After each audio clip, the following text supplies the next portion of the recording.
Moi!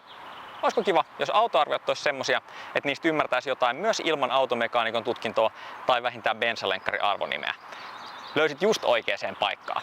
Mä nimittäin laitan ihan tavalliset autot parkkiruutuun, kerron niistä olennaisimmat ja ennen kaikkea katsotaan näitä käytettyjä autojen näkökulmasta, jolloin nämä on myös relevantteja silloin, kun teillä on autohankinta mielessä. Tällä kanavalla saat siis sellaisia vinkkejä, jotka oikeasti auttaa silloin, kun sä arjessa mietit, että minkälainen auto olisi meille sopiva peli liikkumiseen. Tällä kertaa esittelyvuorossa tämmönen Toyota RAV4 katumaasturi. Tää on plug-in hybridiversio vuosimalli 2021 niin sanotulla Active Business Launch Edition varusteversiolla. Käytettynä tämmönen maksaa näillä kilsoilla, eli noin 65 tonnia ajettuna, semmonen 38-39 000 euroa. Vuonna 2023 tämä RAV4 oli Suomen 9. rekisteröityin uusi auto, eli hyvin suosittu malli. Ja 2023 käytettynä tämä sen sijaan oli 5. suosituin hybridiauto. Eli on todella yleinen. Nettiautossa näitä on semmoinen melkein 900 kappaletta tällä hetkellä myynnissä. Eli helppo bongata sieltä itselle sopivilla kilsoilla, varusteilla ja värillä oleva malli.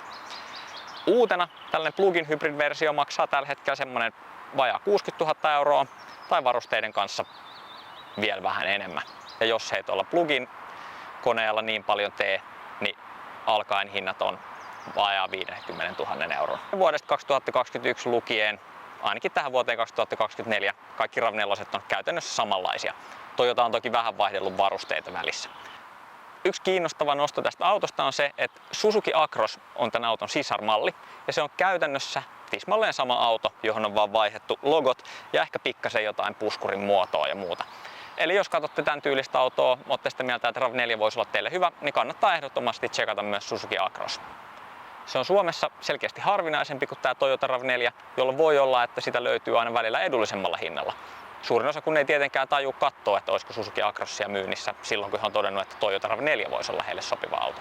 Sitten mennään itse asiaan, eli kuskin penkki hyvin säätöihin tällaiselle keskipituiselle ja keskipainoiselle. Tällä varustetasolla tästä autosta löytyy sähkösäätöinen kuljettajan istuin ilman muistipaikkoja. Ihan perussäädöillä mennään, eli istuin eteen, taakse, ylös, alas ja kallistuskulman säätö.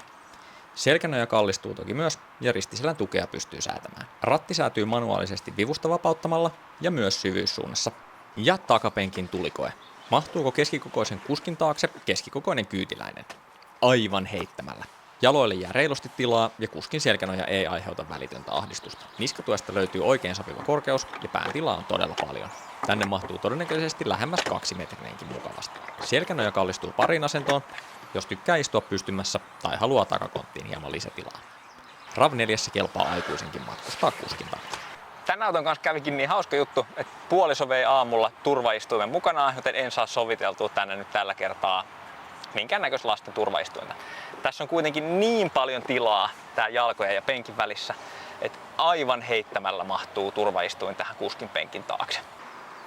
Sitten laitetaan pelkääjän penkki vielä vähän väljempää istuma-asentoon kuin kuskilla ja katsotaan miten takapenkille mahtuu sen jälkeen. Pelkääjän penkki säätyy manuaalisesti, eli vipuja saa etsiä parista paikkaa. Penkkiä saa eteen ja taakse, jonka lisäksi selkänojaa pystyy kallistelemaan mielin määrin. Laitetaan tämä jakkara todella väljään matkustusasentoon ja katsotaan minkälaiset tilat jää taakse. Takapenkille on helppo nousta reilun kokoisen oven ja auton korkeuden ansiosta. Vähän isommankin pelkääjän takana on 180-senttiselle reilusti tilaa.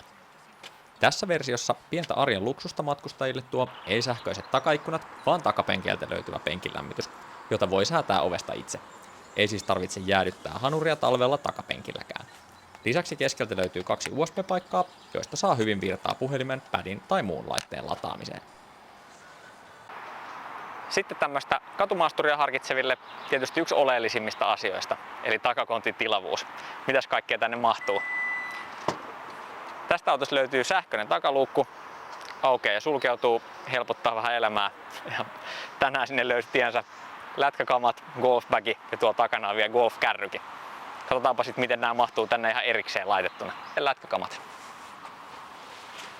Reppu on isompi kuin mies.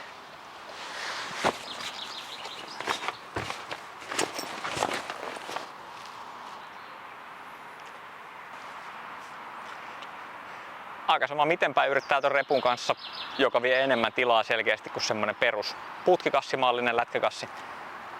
Kyllä tänne nyt 2-3 kamat heittämällä menee. Golfbagi, sen osalta tietysti tärkein. Sulla on driveri sisällä. Mahtuuko vai pitääkö ottaa puut pois?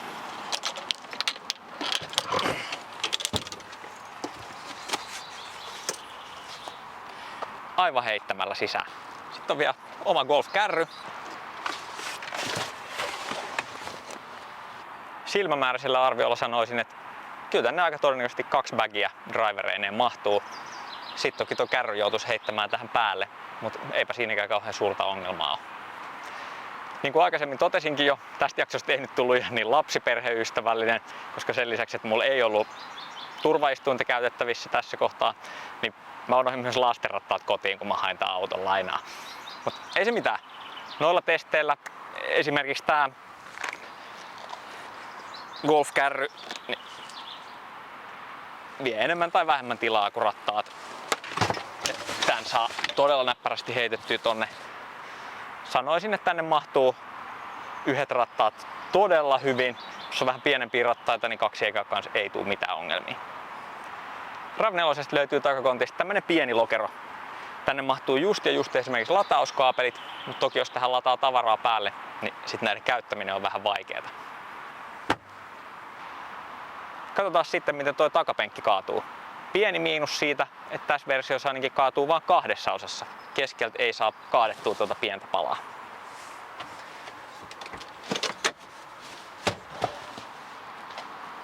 Vaihtoehto 1.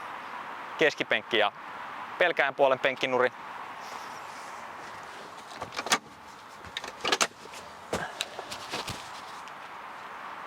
Vaihtoehto 2. Myös kuskin puolen penkkinuri. Nostetaan vielä tää toinen puoli ylös. Noin. Otetaan vielä pieni kurkistus sit sen jälkeen, miltä tuo takapenkki näyttää, kun penkki on kaadettu näin. Jos täällä esimerkiksi haluaisi kuljettaa lätkämailoja niin, että ne ei heilu tuolla pään vieressä. Pistetään keskipituinen ja keskipainoinen mies tänne takapenkille. Katsotaan kuinka mahtuu.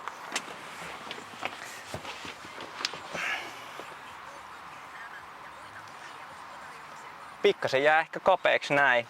Ei tässä kauhean pitkää matkaa 2 leveän takamuksen kanssa mielellään tekisi.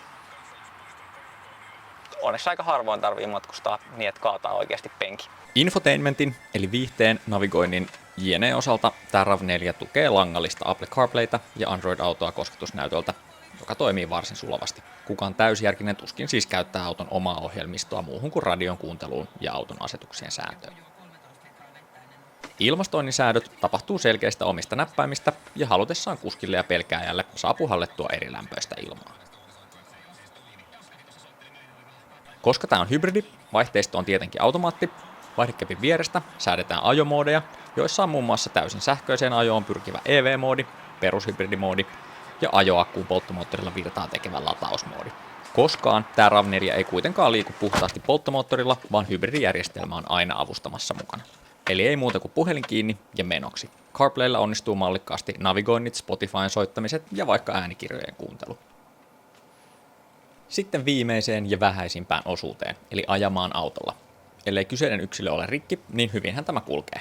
Ajaminen tuntuu oikein mukavalta ja samanlaiselta kuin suurimmalla osalla muistakin autoista.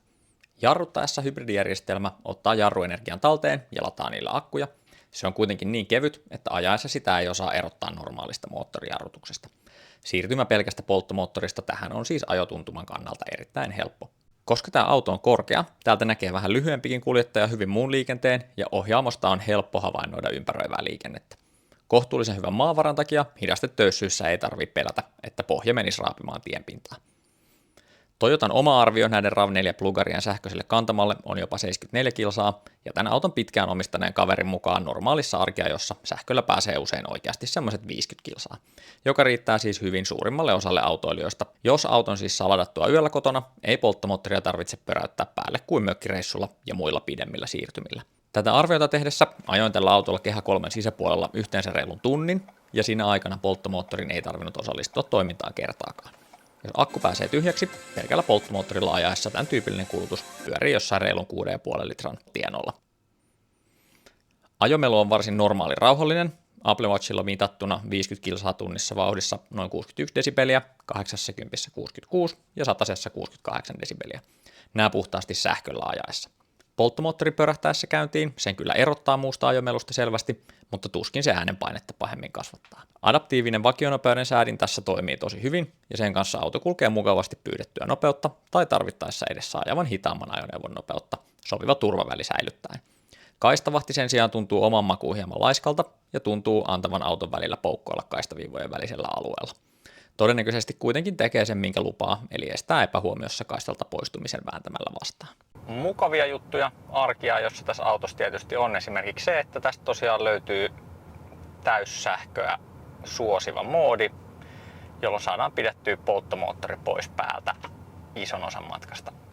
Tosiaan, koska tästä löytyy tämä Apple CarPlay, toimii myös Android-auton kanssa yhdessä, niin eipä varmaan kukaan tule käyttämään tätä auton omaa infotainmenttia.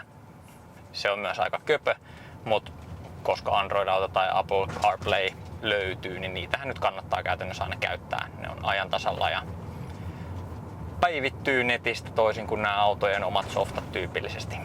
Kiitos, että katsoit loppuun asti.